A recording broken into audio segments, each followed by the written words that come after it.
Hello guys, welcome back to my channel. আজ আমি আপনাদের সামনে নিয়ে এসেছি পাস্তার রেসিপি।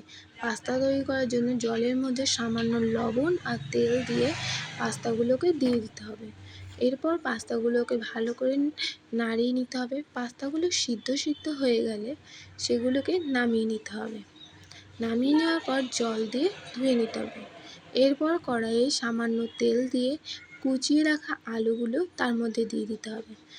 আলুগুলো ভাজা হয়ে গেলে তার মধ্যে দিয়ে দিতে হবে পেঁয়াজ কুচি, আদা কুচি, টমেটো কুচি, লঙ্কা কুচি, রসুন কুচি, সব কিছু দিয়ে ভালো করে ভেজে নিতে হবে। এগুলো ভাজা হয়ে গেলে তার মধ্যে দিয়ে দিতে হবে একটি ডিম। ডিমটা ভাজাগুলোর সঙ্গে ভালো করে মিশিয়ে নিতে হবে।